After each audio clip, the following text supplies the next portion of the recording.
오늘은 십자가로 고정된 하나님의 임재라는 제목으로 말씀을 나누려고 합니다. 우리는 예수 그리스도를 믿음으로 구원받은 자들입니다. 성경은 우리에게 그리스도를 증거해주고 있고 생명을 얻게 하고 있습니다. 생명 가운데 있던 우리를 십자가를 통해 보여주신 하나님의 은혜가 얼마나 큰지를 우리는 항상 경험하며 깨닫게 되는 것이죠. 그런데 이제 우리가 어느 순간부터 이 십자가를 바라볼 때에 어떤 감흥이 없다라고 하는 것이죠. 어떤 깨달음을 가지고 있지만은 그 깨달음조차도 우리가 지식으로만 아는 데에 그쳤다고 하는 것입니다. 이것이 실제로 우리의 삶 가운데 나타나야 되는 것이죠. 그것이 이제 우리가 생명으로 나아진다라고 하는 것입니다. 왜 우리가 이렇게 감흥이 없을까? 하나님에 대한 그 사랑했던 그 마음, 처음 사랑이라고 하는 것이죠. 우리가 하나님을 처음 영접하고 예수 그리스도를 알므로써 우리 안에 기쁨이 넘쳤는데 그러지 못한 것은 왜일까요? 우리가 오랜 세월 신앙생활을 하면서 이 하나님의 사랑이, 이 하나님의 은혜가 익숙해졌다고 하는 것입니다. 이것은 우리가 구원받은 자로서 당연히 누려야 될 복이라고 하는 것인데 그 당연히 누려야 된다는 것을 우리는 이제 익숙함으로 받은 거예요. 그 익숙함이 있다 보니까 하나님께서 주신 그 은혜가 하찮은 것으로 여겨진다고 하는 것입니다. 우리가 실제로 하나님의 것이 하찮아, 하나님의 것이 싫은데 이렇게 표현을 하지는 않죠. 그렇지만 그것을 달리 얘기하자면 우리가 하나님에 대한 열정이 사라지고 하나님을 향한 그 마음이 사라지고 그러다 보니까 이제 하나님을 향한 그 마음이 점점점 멀어지게 되는 것이죠. 우리는 늘 예수님께서 우리의 죄를 대신하시고 그 모든 죄를 감당하셨다라고 고백을 합니다. 그럼에도 불구하고 우리는 십자가에 대해서 얼만큼 알고 있을까? 이것을 좀 생각해야 되는 것이지요. 우리가 너무 익숙해져 있지는 않을까? 이런 생각을 좀 할 필요가 있는 것입니다. 성경에서 십자가는 단순한 사건은 아니죠. 십자가의 비밀을 알아가는 것, 그것이 곧 우리가 하나님 앞에 구원을 받는다라고 하는 것입니다. 알아가는 과정이 하나님을 향하여 올라가는 그림이 되는 것이죠. 이것이 실제로 뭐가 되냐면 우리가 경험하게 되는 영적 싸움이라고 하는 거예요. 그러니까 십자가의 비밀을 아는 것이 우리의 전체의 신앙생활이라고 하는 것이죠. 우리가 당한 상황에서 어떻게 하면 하나님의 말씀으로 살아갈까? 물론 이것도 보여지는 신앙생활이지만은 우리가 하나님의 은혜, 십자가의 비밀을 알아감이 곧 우리의 신앙생활이 되어야 하는 것입니다. 그래서 실제로 성경에서 십자가는 하나님이 감춰두신 구원의 지혜가 되는 것이고 모든 말씀을 드러내시는 하나님의 비밀이라고 하는 것이죠. 그래서 하나님의 비밀을 알려면 이 십자가를 아는 것이 매우 중요한 것입니다. 자, 오늘 우리가 보는 말씀도 그 중에 하나가 되겠는데요. 자, 성경이 얼마나 디테일하게 기록이 되어 있는지를 우리가 보게 됩니다. 이 시간 진리의 영이 운행하심으로써 성경을 볼 때에 통전적으로 관통하는 그 은혜에 있길 간절히 소망합니다. 자, 이 출애굽기 38장은 성막의 한 부분이에요. 성막의 부분. 그래서 뜰 주위에 기둥 받침과 그 휘장분에 기둥 받침이며라고 되어 있고 그 다음에 성막의 모든 말뚝과 뜰 주위에 모든 말뚝을 만들었다라고 되어 있죠. 그래서 우리가 성막에서 성막의 그림을 좀 생각하시면 될 것 같아요. 그 성막이 있고 그 다음에 그러니까 성막들이 있고 성막들 위에 그 주변에 이렇게 직사각형으로 되어 있잖아요. 그게 울타리가 쳐져 있는데 그 울타리에 각 간격마다 뭐예요? 말뚝을 세웠다라고 하는 것이죠. 바로 그 얘기가 되는 것이죠. 자, 그러면 우리가 이제는 보아야 되는 것은 출애굽한 이스라엘 백성들에게 가장 중요한 것은 무엇이었을까요? 가나안 땅에 들어가는 거죠. 가나안 땅에 들어가는 것입니다. 하나님께서 약속하신 땅, 이스라엘의 조상에게 약속하신 그 가나안 땅에 들어가는 것이 애굽에서 나온 이스라엘에게는 가장 중요한 거예요. 왜냐하면 거기가 그들의 삶의 터전이 되기 때문에 하나님께서 약속하시고 그곳에서 이제 복을 약속하신 것이기 때문에 출애굽한 이스라엘 백성에게 가장 중요한 것은 가나안 땅에 들어가는 것입니다. 그런데 이 하나님께서 약속하신 땅으로 들어가기 위해서는 광야를 지나야 되는 거잖아요. 물론 그들은 광야를 40년 동안 간다는 생각은 아마 하지 않았을 거예요. 금방 들어간다고 한 달 안으로 들어갈 거라고 생각을 했을 것입니다. 광야는 어떤 곳입니까? 물리적으로는 매우 황폐한 곳입니다. 먹을 것도 없고 물도 없고 사람으로부터 나오는 어떤 것도 기대할 수 없는 곳이죠. 그래서 광야를 지나는 동안 여러 가지 문제들이 생깁니다. 무엇이 있었습니까? 물이 없잖아요. 광야에 물이 없고 그 다음에 먹을 것이 없어요. 심지어 만나를 주셨는데 심지어는 먹을 걸 주셨는데 심지어는 고기도 먹고 싶다고 해. 그러니까 또 메추라기도 또 주시고 그러잖아요. 그러니까 광야를 생활에서의 문제는 뭐였냐면 먹는 거, 먹는 거, 마시는 것. 그 다음에 당연히 입는 것, 씻는 것 이런 것들이 다 문제가 되었겠죠. 그래서 광야 생활할 때에 이스라엘의 불평, 불만이 다 이거와 관련이 되어 있는 것이죠. 먹는 것, 입는 것, 마시는 것 이것에 대해 불평이 이제 생겨났던 것입니다. 그래서 하나님께서 해결해 주셨던 것이 만나를 주시고 반삭을 쳐서 이제 생수를 내어 주셨던 것이죠. 그래서 이런 일들을 통해서 하나님께서 우리에게 보여주시는 건 무엇입니까? 하나님이 우리의 해결사라는 것이 아니라 하나님은 우리의 필요와 공급을 채워 주신다고 하는 것이죠. 그런데 이것이 그 채워 주심은 하나님의 그 말씀으로 살아가게 하는 진리의 구조를 세우시는 하나님의 방식이라고 하는 것이죠. 자, 이렇게 먹고 마시는 것에 민감한 장소가 광야인데 그 광야에서 하나님께서 무엇을 지으라고 하시죠? 성막을 지으라고 하시는 거예요. 보세요. 마시는 거, 먹는 거, 입는 거 모든 생활 필수품이 굉장히 귀해요. 그래서 그거에 대해서 민감해질 수밖에 없잖아요. 그럼에도 불구하고 하나님은 성막을 만들라고 하십니다. 그리고 출애굽기의 반 정도가 성막에 관한 거예요. 그만큼 성막이 중요하다는 것이죠. 자, 출애굽기 38장 31절에서 이것이 바로 이제 성막을 세우는 중요한 도구 중에 하나가 되는 것인데 여기서 말뚝이 나오잖아요. 말뚝. 이것이 야테드라는 단어가 쓰였습니다. 야테드. 말뚝이란 뜻이 있고 못이란 뜻이 있고 그 다음에 신명기 우리가 아까 좀 전에 23장에서 보았듯이 삽으로도 해석이 되었습니다. 그렇게 번역이 되었어요. 그래서 이 두 개를 통해서 오늘 우리가 이제 십자가와 부활의 그림을 좀 보려고 하는 것이죠. 물론 성막 전체가 다 예수님을 다 상징하는 얘기입니다.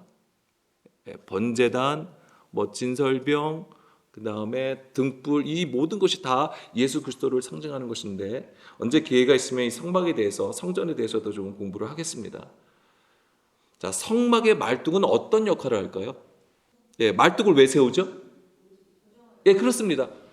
그냥 천막으로는 세워지지가 않잖아요. 그러니까는 세워서 고정시키는 것에 있는 것이죠. 그래서 성막이 흔들리지 않도록 땅에 깊이 박아서 성막을 고정시키는 역할을 하게 되는 것이죠. 성경에서 성막은 무엇을 의미합니까? 성막이 어떤 곳입니까? 먼저 그걸 보겠습니다. 성막이 어떤 곳이에요? 하나님께서 임재하는 곳이죠. 하나님께서 자기 백성을 만나시기 위해서 거하시는 장소로 말씀하신 거예요. 그래서 하나님께서 성막을 지으신 것도 뭐예요? 내가 너희와 함께 하시겠다고 하는 거예요. 그래서 먼저 출애굽기 25장 8절에서 9절 말씀 보게 되면 내가 그들 중에 거할 성소를 그들이 나를 위하여 짓되 무릇 내가 내게 보이는 모양대로 장막을 짓고 기구들도 그 모양을 따라 지을지니라 라고 되어 있습니다. 그러니까 하나님께서 이것은 우리가 흔히 하나님께서 성막을 지으라고 하셨고 그러니까 디자인을 주셨다고 하는 거예요. 그래서 그 디자인대로 만들었다고 하는 것인데 자, 이것을 우리가 우리 얘기로 보자면 하나님께서 디자인을 주셨다고 하는 것은 무슨 얘기예요? 하나님께서 정하신 뜻이 있다라고 하는 거예요. 그러면 우리가 하나님 앞에 설 때도 그 정하신 디자인이 있다고 하는 것이죠. 우리가 우리의 열정으로 우리의 열심으로만 하나님 앞에 설 수 없다라고 하는 거예요. 하나님께서 정하신 방법대로 우리가 하나님 앞에 설 수 있다라고 하는 거예요. 그게 바로 하나님께서 정하신 그곳에 그 기구를 놓음이 되는 거예요. 이것이 뭐냐면 우리가 주의 제자로, 그리스도를 통하여 주의 제자로, 주의 백성으로 임명됨을 얘기하는 것입니다. 다 그런 그림들이 포함되는 것이죠. 자, 하나님께서 이렇게 성소를 지으라고 하신 목적이 뭐예요? 그들 중에 거할 성소라고 되어 있잖아요. 목적이 뭐예요? 백성 중에 우리 가운데에 거하시는 것이 목적이에요. 그래서 여기서 거하다가 샤칸이라는 단어인데 이게 뭐냐면 우리가 흔히 잘 알고 있는 쉐키나예요. 뭐예요? 하나님의 임재의 그림이에요. 이게. 그러니까 하나님의 임재가 뭐예요? 하나님께서 우리에게 어떤 능력을 나타내고 짠하고 나타나시고 싹 사라지는 게 아니라 목적이 뭐예요? 우리와 함께 하심이에요. 거하시는 것에 있는 거예요.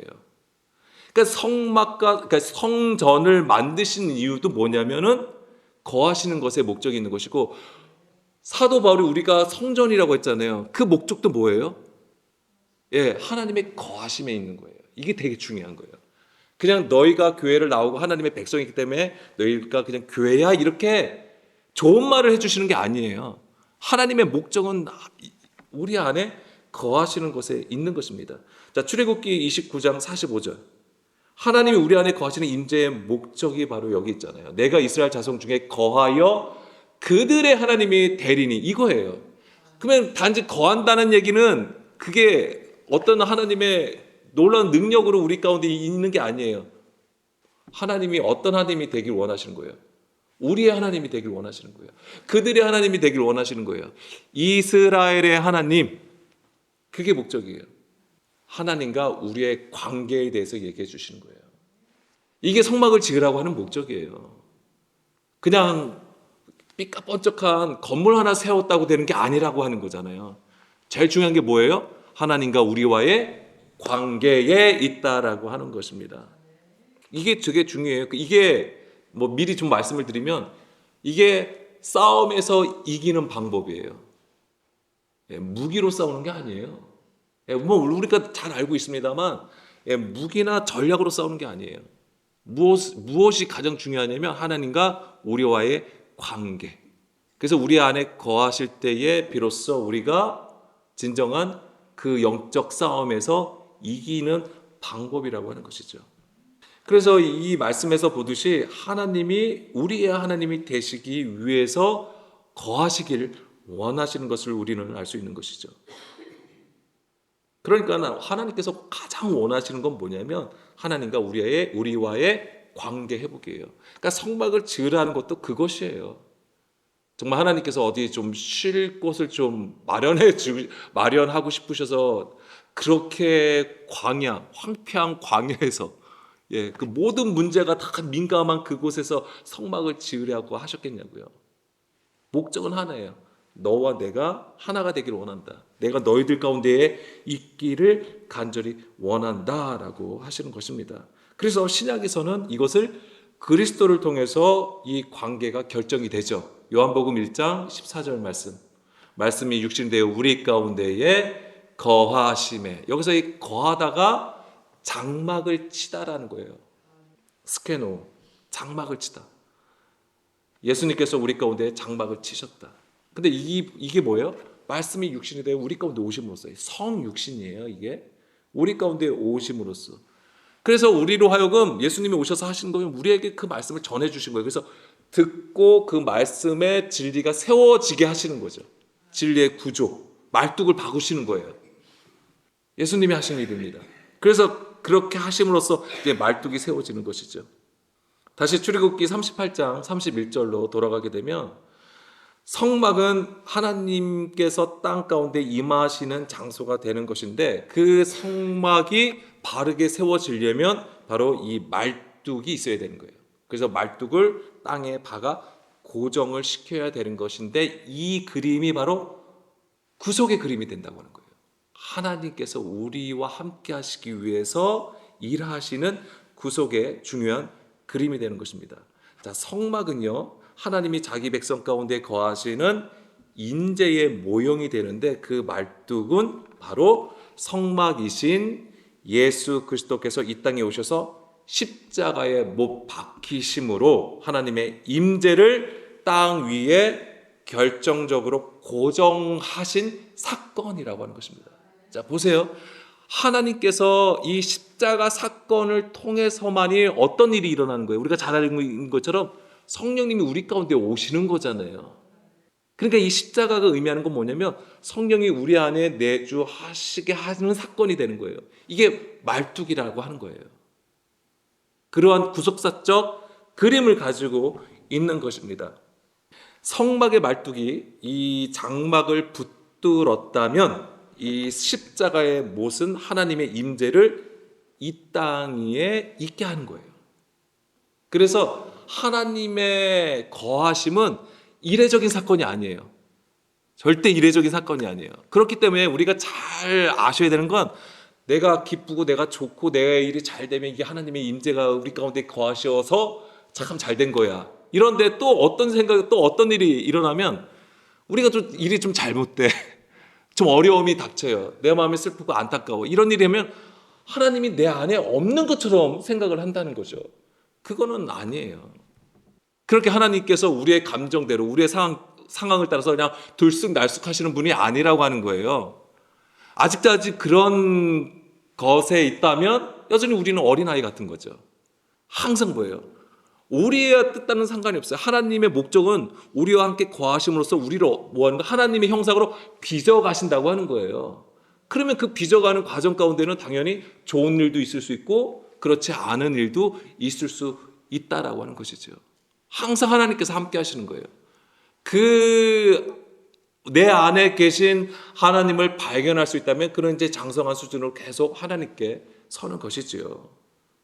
그거를 잊어버리는 것이 서두에 말씀드린 것처럼 우리가 하나님의 은혜에 익숙해져 있다면 우리는 우리의 잘됨으로만 하나님을 찬양하고 영광을 올려드릴 수밖에 없다라고 하는 것입니다. 그래서 우리가 이 땅에 있다 할지라도 부활의 삶, 우리가 예전에 항상 강조해서 얘기했던 게 무엇입니까? 살아서 천국이었잖아요. 살아서 천국을 경험하려면 바로 이 십자가의 본질을 가짐으로써 하나님과 연합, 하나님이 우리 안에 거하심이 있어야 되는 것입니다. 더 깊게 이제 묵상해 보면은 이 십자가는 하나님의 언약적 사랑, 죄인을 향한 하나님의 임재, 그리고 구원으로 인도하는 길을 열어 주신다고 하는 것이죠. 이것이 바로 말뚝을 세우시는 것과 같다라고 하는 것입니다. 하나님께서 의로운 자에게 임하시는 게 아니에요. 물론 항상 있는 것이죠. 그런데 성경에서 보여주는 그림은 뭐예요? 죄인에게 오신다고 하는 거예요. 죄 가운데 오셔서 그들을 뭐예요? 회복시키신다. 그래서 이 출애굽부터 시작해서 그 가나안 땅에 들어가는 그 모든 여정을 바로 우리 안에 하나님께서 거하시도록 정결케 하시는 과정으로 우리가 보게 되는 것이죠. 자, 우리가 자기를 부인하고 자기 십자가를 지고 가는 진정한 주의 제자의 삶을 살기 위해서는 반드시 이 말뚝이 세워져야 하는 것이고요. 그래서 이 야테드라는 단어가 신명기 23장 13절에서 14절에서는 어떻게 쓰였는지도 좀 보겠습니다. 자, 내 기구에 작은 삽을 더하여 밖에 나가서 대변을 볼 때에 그것으로 땅을 팔 것이요 몸을 돌려 그 배설물을 덮을지니라고 되어 있어요. 이거 우리가 예를 들면 지금은 그렇지 않은데 예전에는 우리가 뭐 캠핑을 가거나 야영을 가거나 그러면은 어디 이제 구덩이 파고 뭐 이렇게 우리가 볼일을 보던 그런 기억이 있습니다. 그렇기 때문에 이제 이것이 뭐 크게 뭐 이상하지는 않는 것인데, 근데 왜 여기서 말씀을 하신 것을 보면 좀 의아할 수도 있습니다.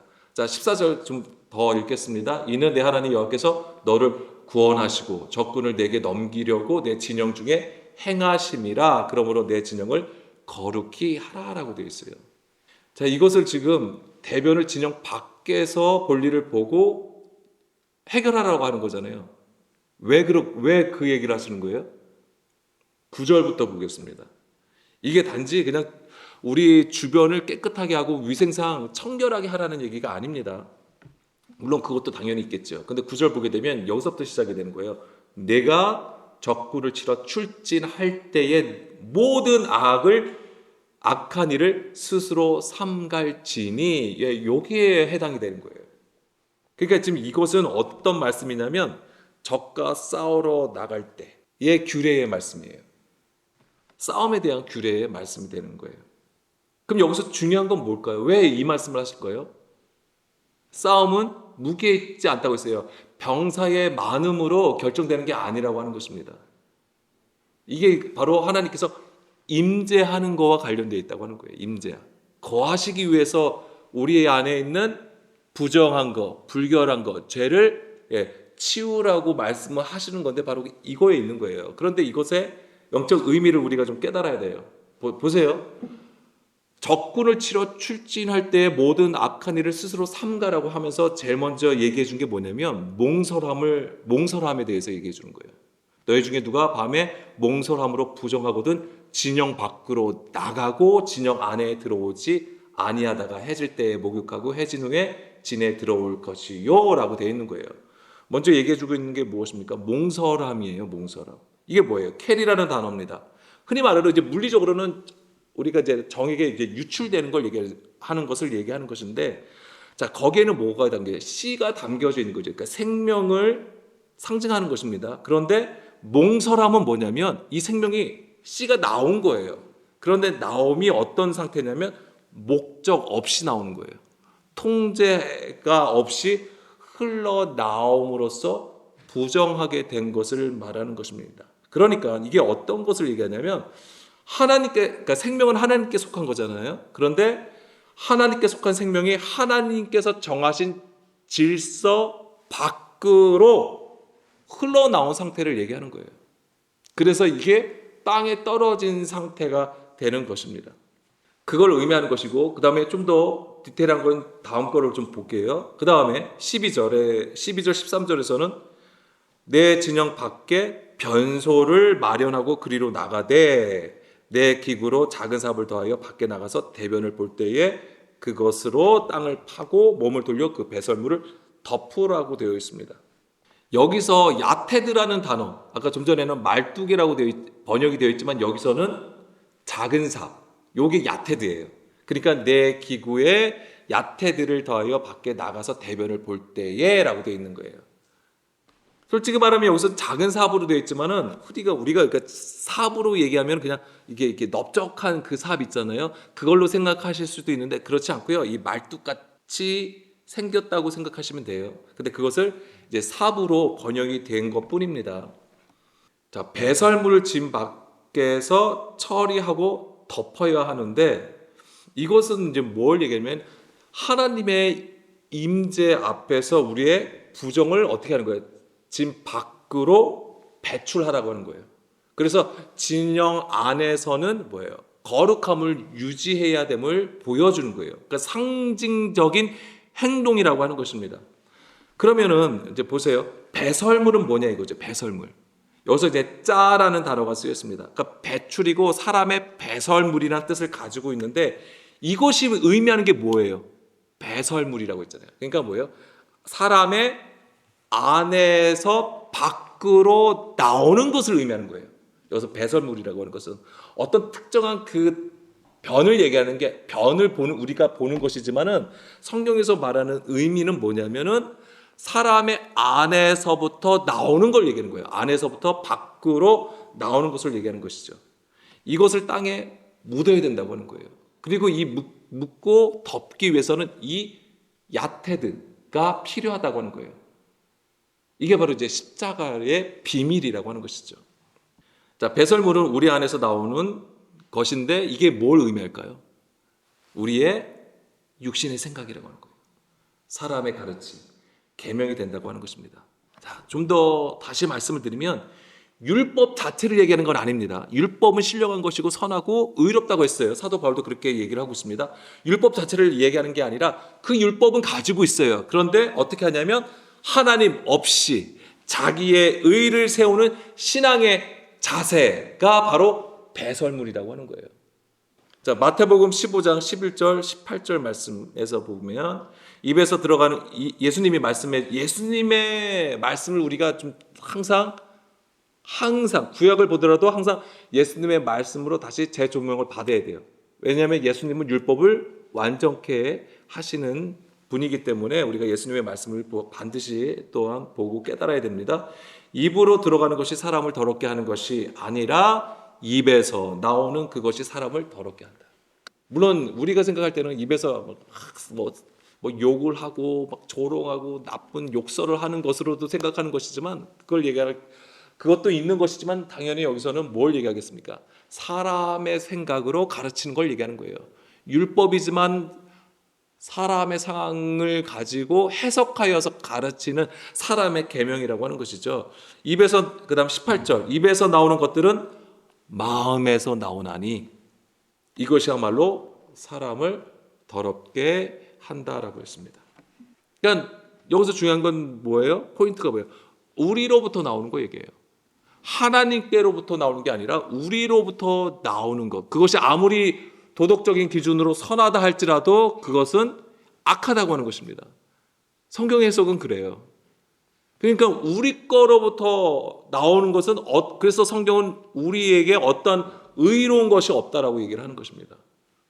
요 앞에 절을 보면은 무슨 얘기가 있습니까?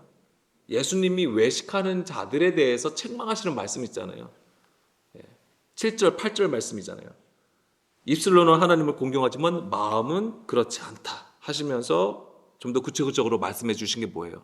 사람의 계명으로 교훈을 삼아 가르치고 하나님을 헛되이 경배한다고 하는 거예요. 바로 이 구조가 뭐냐면 사람의 안에서부터 나오는 것을 얘기해요. 이게 더럽혀졌다. 그래서 지금 너희들이 성전에서 제사를 드리고 하나님을 섬긴다고 하면서 거룩거룩 얘기를 하지만은 사실은 더러워졌다고 하는 거잖아요. 부정하게 되었다고 얘기를 하시는 거예요. 아까 신명기 23장의 얘기로 보자면 뭐예요? 너희가 배설물을 어디다 두는 거예요? 집 밖에다 작은 삽을 가지고 땅을 파서 덮어야 되는데 그걸 안 하고 있다라고 하는 거잖아요. 이게 그냥 성전 근처에 어떤 화장실이 없어서 너희들이 지금 참 위생상 청결하지 않다 이걸 얘기해 주신 게 아니잖아요. 사람 안에서 마음에서 나오는 것이 야자, 배설물이라고 하는 것이죠.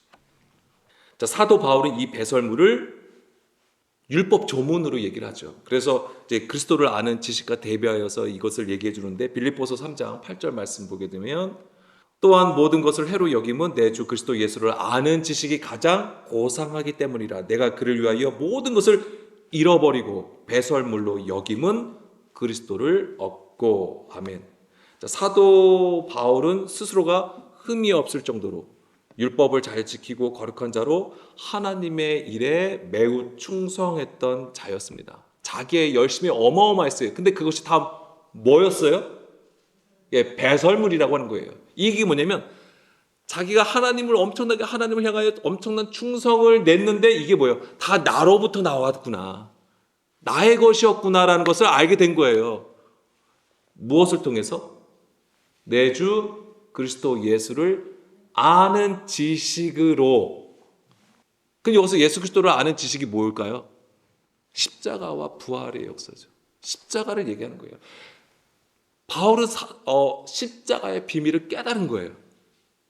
우리 안에서, 바울 안에서 어떻게 그 일을 하셨는지를 깨달은 거죠. 그것이 바로 다메섹 사건이에요.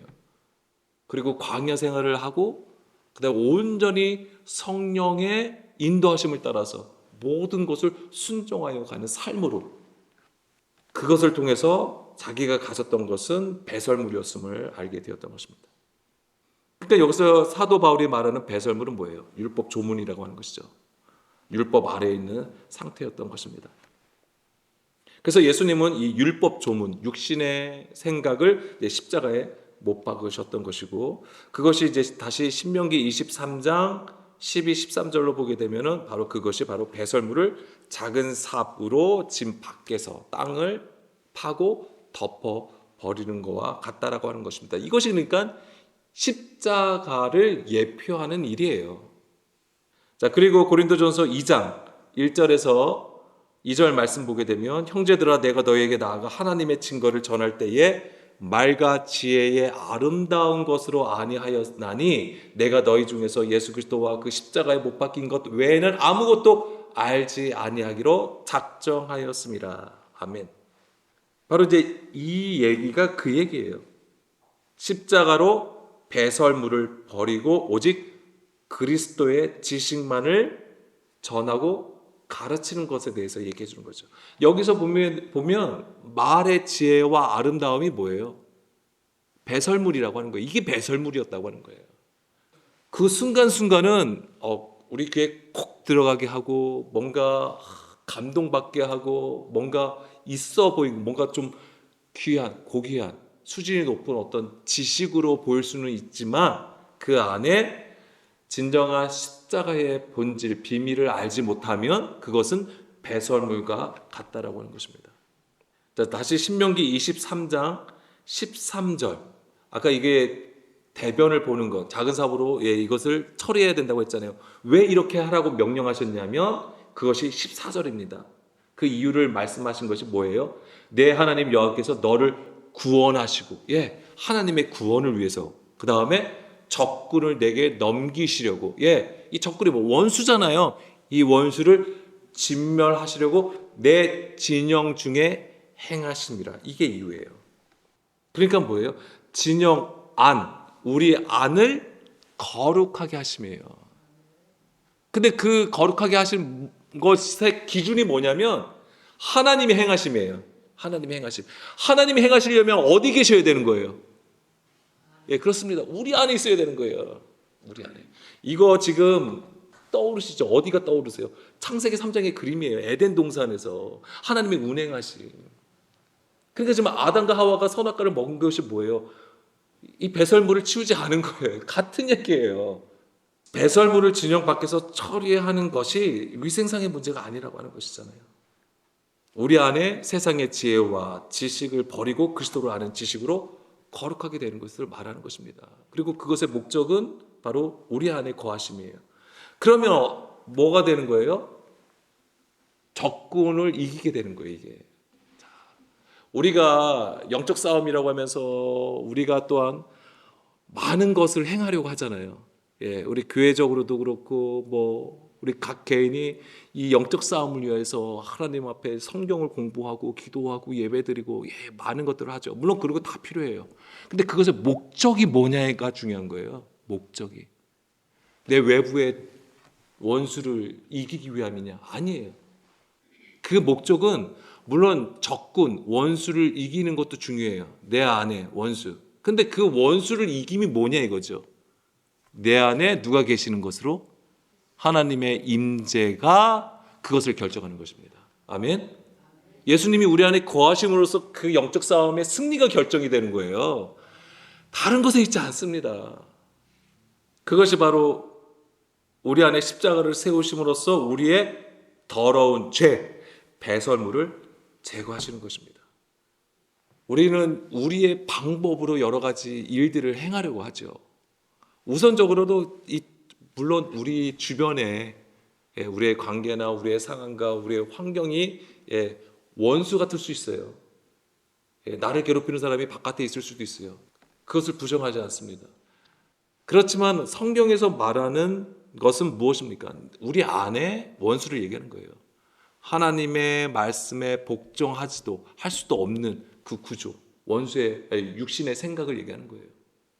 그것을 제거하심이에요. 근데 그것은 내가 뭔가를 해서 기도를 열심히 하고 예배를 잘 드린다고 해서 되는 게 아니라 그것은 우리 외부적으로 보여주는 교회가 있고 우리가 공동체가 있으니까 당연히 필요하겠죠. 섬김이 필요하고. 그런데 하나님이 말씀하시는 건 뭐냐면 내가 너희와 함께 하기를 원하시는 거예요. 그래서 내 안에 원수를 쫓아내시면 하나님이 우리 안에 들어오심으로써 이루어진다라고 하는 거예요. 한번 보세요. 출애굽의 타이밍도 어떻게 이루어지는 겁니까? 하나님께서 애굽에 방문하심으로써 되는 거예요. 모세가 전략적으로 하고 모세가 딱 들어가는 거 그런 타이밍 모세에 있지 않고요. 모세도 어떤 것을 의미하는 겁니까? 말씀이 세상에 들어감을 보여주는 그림이에요. 말씀이 세상에 들어가는 것. 다시 말씀이 애굽이라는 우리, 육신에 속한 우리 안에 들어오는 걸 얘기하는 거예요. 근데 그 모세도 뭐예요? 율법을 상징한다고 하는 거예요. 그러니까 우리가 처음에 받는 건 뭐예요? 이 말씀이라고 하는 거예요. 보여지는 말씀. 1차적인 교훈들을 가지고 있겠죠. 그것도 귀한 신앙생활이 됩니다. 그런데 거기에 머물지 말라라고 하는 거예요. 그 안에 영을 발견하라고 하는 것이죠. 그 영이 무엇을 얘기하는 거예요? 예수 그리스도를 얘기하는 거예요. 그래서 이 말씀을 통해 그리스도를 발견할 때에 뭐가 되는 거예요? 주님이 우리 안에 거하시는 것이 나타나게 되고, 그러면 우리 안에 원수된 것, 그것이 어떻게 되는 겁니까? 진멸된다고 하는 것이죠. 이것이 바로 적군을 내게 넘기셨다라고 하는 거잖아요. 대적의 성문을 취하심이 되는 거예요. 그런데 이것이, 이 배설물과 이 부정한 것을 어떻게 해야 되는 거예요? 진 안에 있으면 안 되죠. 그렇죠? 진 밖에 있어야 되는 거예요. 그래서 히브리서 기자는 이렇게 얘기하고 있습니다. 히브리서 13장 12절. 그러므로 예수도 자기 피로써 백성을 거룩하게 하려고 성문 밖에서 고난을 받으셨느니라. 아멘. 이게 벌써 구약의 말씀에 이미 다 기록이 됐던 거예요. 그리고 예수님의 십자가는 바로 성전 밖에서 이루어지게 되는 것입니다. 골고다 언덕에서 이루어지는 거예요. 자, 구약에서는 이 부정한 것을 이제 진 밖에서 처리하게 되는 것이죠. 그래서 우리가 그 문둥병, 나병 환자도 다 어떻게 진 안에 있질 않아요. 공동체 밖으로 다 나가게 되어 있는 것이죠. 이것이 다 창세기 3장의 그림하고 관련되어 있는 것이고, 자, 그래서 구약에서도 이 부정한 것을 다 진 밖으로 밖에서 처리하게 되는 것이고, 신약에서는요 어떻게 처리가 됩니까? 지금 말씀드렸잖아요. 예수님이 어떻게 됐다고요? 진영 성문 밖에서 고난을 받으심으로 처리가 되는 거예요. 그리스도를 믿음으로써 그리스도께서 이미 그 모든 우리 안에 부정과 수치들을 다 성문 밖에서 고난을 당하심으로 처리하시게 된 거죠. 그래서 예수님의 십자가는 우리의 죄를 담당하신 것은 물론이거니와 우리의 안에서 나오는 더러운 것, 부정한 것, 하나님과 원수가 된 육신의 생각과 자기의 의를 십자가에 못 박으신 것입니다. 그렇지만은 우리가 수요 예배 때도 말씀드린 것처럼 우리가 예수 그리스도를 통해서 구원을 받았다고 하지만은 여전히 우리 안에서는 무엇이 있습니까? 싸움이 있는 거예요. 우리가 구원을 받았다고 해서 우리 안에 갈등이나 분쟁이 없다라는 얘기는 아니에요. 절대. 여전히 있습니다. 예전에 같은 어린아이 수준에 있었다면 그 싸움으로 인하여서 우리가 엄청나게 힘들고 낙심하고 넘어지겠지만은 이제 그렇지 않다라고 하는 거죠. 여전히 우리가 그리스도 안에 있는 자라면 우리 안에 여전히 갈등과 싸움이 있다 할지라도 능히 하나님의 선하신 방향으로 설 수 있다라고 하는 거예요. 그렇기 때문에 결코 정죄함이 없게 되는 것이죠. 죄와 사망의 법에서 이제 해방되어서 생명과 영의 법 가운데 서는 거예요. 하나님의 그 말씀의 다스림을 받게 되는 것이지요. 그것이 바로 성막 안에 하나님의 영이 거하심으로써 운행하심이 되는 거예요. 그렇기 때문에 오늘 우리가 집중해야 되는 것은 무엇입니까? 하나님의 거하신 임재를 바라고 구함이 있어야 되는 거예요. 근데 항상 이것은 프로세스입니다. 뭐냐면 이것이 어떻게 이루어집니까? 우리가 하나님의 말씀을 듣는 것에서부터 시작이 되는 것입니다. 그래서 여기서 진정한 들음을 알게 되면 내가 죄인인 걸 깨달아요. 내가 죄인인 것을 깨달을 때에 하나님이 그곳에 임하시게 되는 거예요. 그게 아까 죄인에게 하나님의 임재가 임하신다고 하는 얘기예요. 그래서 성경은 그걸 보여주는 거예요. 의로운 자에게도 항상 함께 하시죠. 그런데 하나님의 관심은 죄인이에요. 우리에게 있다라고 하는 것입니다. 그래서 오늘 우리에게 허락하신 말씀을 통해서 우리는 진 밖으로 나가라. 성막 밖으로 나가서 그것을 덮으라고 하신 주의 음성으로 우리는 반드시 들어야 되는 것입니다. 그 음성을 들을 때에 우리 안에 십자가가 세워지는 거예요. 구약의 그림으로 보자면 말뚝을 세우시는 것이고 그 다음에 작은 삽으로 그 배설물을 처리하는 것이 되죠. 십자가는 단순히 죄를 용서받는 사건이 아니라 우리 안에서 나오는 모든 것을 끝내는 하나님의 심판인과 동시에 우리를 새로운 생명으로 나아가게 하시는 것입니다. 이게 십자가예요. 따라서 우리는 우리의 생각, 우리의 말, 우리의 고집과 자기 의를 십자가 앞에 내려놓고 오직 주님께 모든 것을 맡겨 드릴 수 있어야 되는 것입니다. 이것이 바로 야테드의 삶이에요. 다시 말씀드리면 십자가의 길로 행하는 것이죠. 그러면 그 자리에서 무엇이 나올까요? 부활의 싹이 나오는 것입니다. 죽음의 자리에서 부활의 싹이 트는 것이에요. 이거는 정해져 있는 거예요. 정해져 있다라고 하는 것입니다. 이게 정해져 있다라고 해서 이걸 당연하게 생각하시면 안 되는 거죠. 그래서 서두에 우리가 하나님의 이 은혜와 사랑을 알지만 익숙해져 있지는 않은지를, 익숙해져 있으면 어떻게 됩니까? 하찮게 여겨요. 매일 만나를 주시니까는 이스라엘 백성들이 그 만나를 어떻게 생각합니까? 하찮은 음식으로 생각하잖아요. 그거는 잠자는 것입니다. 그래서 오늘도 우리가 깨어 있어야 돼요. 깨어 있어야 되는 것입니다. 우리가 5월달이 가정의 달이고 그다음에 이제 5월 마지막 주, 그러니까 24일에는 이제 오순절 기간이 됩니다. 막 그런 거 있을까는 또 순차적으로 뭔가 또 진행을 하고 프로그램을 만들고 기도하고 그런 것으로 따라가시는 게 아니라 하나님이 그것을 통하여서 우리에게 말씀하심을 듣고 우리 안에서 하나님의 역사가 있기를 바라는 그 마음으로 주님 앞에 서야 되는 거예요. 그게 하나님이 내 안에 계심이에요. 그게 있어야지만 우리가 이기는 자로, 이 세대의 남은 자로 세워지는 것입니다. 그래서 그 십자가의 자리에서 부활의 생명이 싹 트는 것을 우리가 경험해야 되는 것이죠. 오늘도 우리 안에 이 부정이 깨끗하게 하시는, 이 부정을 깨끗하게 하시는 성령의 도우심을 따라서 오늘도 우리가 주님 앞에 서길 간절히 원합니다. 아멘.